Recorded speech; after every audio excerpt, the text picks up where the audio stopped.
नमस्ते, जय श्री राम। मैं भारत माता का जय और हम बात कर रहे हैं क्या फिल्म द कश्मीर फाइल्स हिंदुओं को जगा पाएगी। एक बहुत बड़ा प्रश्न है। बड़ी मात्रा में लोग द कश्मीर फाइल्स को देखने जा रहे हैं। केवल दिल्ली, मुंबई और बड़े शहरों में नहीं, गांव गांव से लेके देशों में ही नहीं, विदेशों में भी लोग द कश्मीर फाइल्स को देखने जा रहे हैं। जितने लोग कश्मीर फाइल्स को देखने जा रहे हैं उन लोगों से मेरा एक निवेदन है, मेरा एक अपील है। क्या यह नरसंहार केवल कश्मीर में हुआ था? यदि आप इन नरसंहारों की एक लाइन है, एक झड़ी है पूरे देश में, और ये नरसंहार संभवतः जब से इस्लामिक आतंकवाद भारत में हुआ है, पदार्पण हुआ है, तब से कभी रुका ही नहीं। आप चौंक जाएंगे इन तथ्यों को देख के। यदि हम बात करें आजाद भारत से कुछ साल पहले से, जब आजादी की मांग हो रही थी, तो आजादी की मांग केवल हिंदू कर रहे थे और मुसलमान तो अपने एक अलग ही फिराक में लगे हुए थे, और अलग फिराक से पहले भी वो नरसंहारों में लगे थे। यदि हम नरसंहारों की बात करें तो 1921 में एक बहुत बड़ा नरसंहार हुआ था, मोपला। जिस मोपला के विषय में आपने बहुत देखा होगा, बहुत चर्चे में रहे, वीर सावरकर जी के पुस्तक की वजह से वो बहुत चर्चा में रहा है। और उस मोपला में क्या हुआ था, आपकी रूह तक कांप जाएंगे। कश्मीर जाने से पहले आपको मोपला जाना चाहिए। मोपला में किस प्रकार से हिंदुओं को काटा गया था, हिंदुओं को काटने के साथ साथ उनकी बहन बेटियों के साथ किस प्रकार से सामूहिक बलात्कार हुए थे। आप इस विषय को सोच भी नहीं सकते। उसके जमीन जायदाद मोपला से हिंदुओं को समाप्त कर दिया गया। और यही नहीं हुआ, 1946, थोड़ा सा आगे बढ़ते हैं, इसके बीच में बहुत सारे दंगे हुए, लेकिन थोड़ा सा दंगे चलते हैं बहुत बड़े दंगे के विषय में, जिसका गूगल कहता है, और यदि आप इतिहास विदों के पास जाए तो वो भी इस विषय को बताएंगे।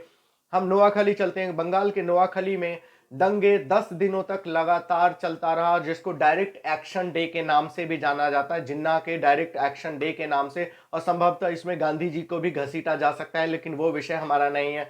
नोआखली में लोगों को मार के सड़कों पे, लोगों नहीं, हिंदुओं को मार के सड़कों पे छोड़ दिया जाता है, उसकी लाशें तक नहीं उठाई जाती। गिद्ध उन लाशों को नोच नोच कर खाए जाते हैं। एक महिलाओं के साथ 50-50 लोगों बलात्कार करते हैं, 50-50 मुस्लिम महिलाओं के साथ बलात्कार करते हैं। ये नोआखली था। नोआखली के आगे जाने से पहले आपने पाकिस्तान, हमारे पास है ही सबसे बड़ा उदाहरण, किस प्रकार से पूरे पाकिस्तान को खाली कर दिया गया। पाकिस्तान के बाद आप सोचते होंगे देश आजाद हो गया और सब कुछ शांत हो गया। आजादी हमको मिली, हिंदू शांत हो गया, मुसलमान कभी शांत रहे ही नहीं। देश में ऐसा कोई भी वर्ष नहीं रहा आजादी के बाद भी, स्वतंत्रता के बाद भी, जब नरसंहार हिंदुओं का नहीं हुआ हो। उन्हीं नरसंहारों में से हम यदि बात करें तो यदि हम 1971 चलते हैं तो 1971 में जब बांग्लादेश आजाद हुआ, बांग्लादेश आजादी के हम सब जानते हैं कि बांग्लादेश को किस प्रकार से पाकिस्तान से आजाद किया गया।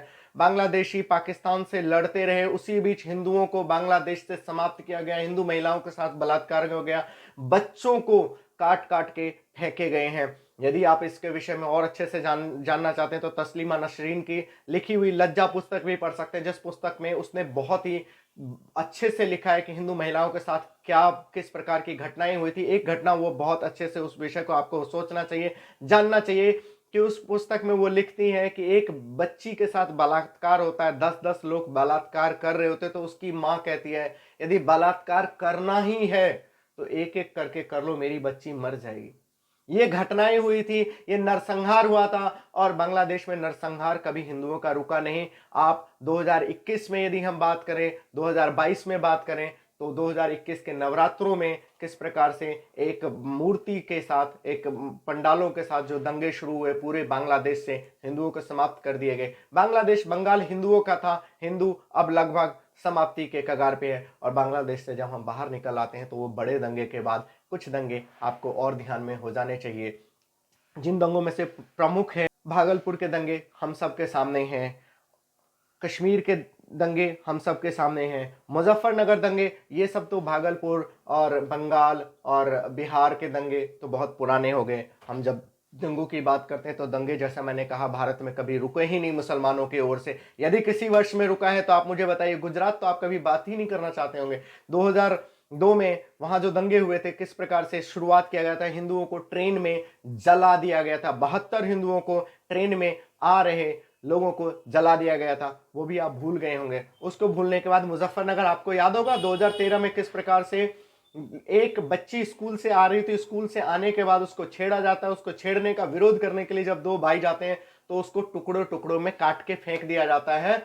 और उसके बाद एक दंगा शुरू हो जाता है। जो कांग्रेस की सरकार में दंगे हुए थे और सपा की सरकार में जिसको पूरा संरक्षण था, हिंदुओं को ही उल्टा पकड़ पकड़ के जेल में डाल दिए जाते हैं। 2013 दंगे आप भूल गए होंगे फिर भी, लेकिन हम जब बात करते हैं 2020 में, आपके सामने, आपके दिल्ली में एक बहुत बड़ा शहर, एक केंद्रीय शासन है, जहां केंद्र सरकार है, बहुत बड़ा तंत्र है, जहां कहते हैं दंगा हो ही नहीं सकता। उस दिल्ली में भी अब तो कोर्ट ने भी कह दिए हैं कि बहुत सोच समझकर मुसलमानों ने एक नरसंहार किया था। किस प्रकार से उस दंगों की भी बात नहीं होती और आप सबको भूल जाते। यदि आईवी के अंकित शर्मा उस दंगों में नहीं मारे जाते तो उस दंगे कभी कोई बात नहीं होता। जब हम दंगों की बात करते हैं तो देश में कभी दंगे रुके नहीं, हिंदुओं की ओर से हमेशा दंगे रुके रहे, कभी दंगे हुए नहीं। मुसलमानों की ओर से नरसंहार और दंगे कभी रुके ही नहीं। इसका इतिहास मैंने आपको कुछ बताने का प्रयास किया। कुछ इतिहास ऐसे हैं जिनका हम चर्चा ही नहीं करते। उत्तर प्रदेश दंगों का गढ़ रहा है, गुजरात दंगों का गढ़ रहा है, बिहार दंगों का गढ़ रहा है,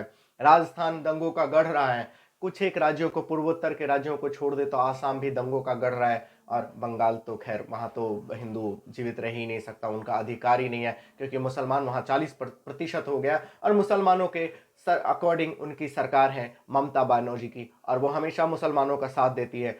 अब मैं आप लोगों से एक अपील करना चाहता हूं कि जितने लोग आप द कश्मीर फिल्म्स को देखने जा रहे हैं, उतने ही लोग यदि सरकार से निवेदन करें, सरकार पे दबाव बनाए, सरकार के लिए, सरकार को बोलें, तो एक अखलाक मारे जाने पे संसद में रिपोर्ट दी जा सकती है। तो क्या 30,000 विस्थापित, 30,000 मारे गए कश्मीरियों को न्याय नहीं मिल सकता? उनके ऊपर संसद में चर्चा नहीं हो सकती? उनके ऊपर एक जांच कमेटी नहीं बैठ सकती है? यदि आप चाहें, यदि ये जितने लोग चाहते हैं कि द कश्मीर फाइल्स सक्सेसफुल हो, the Kashmir files film superhit हो, तो उतने ही लोगों की जिम्मेदारी बनती है, उतने लोगों का दायित्व बनता है कि 30,000 जो मारे गए कश्मीरी पंडित हैं, उन लोगों को न्याय भी मिले, उन लोगों के आत्मा को शांति भी मिले। और ये आप ये आप कर सकते हैं।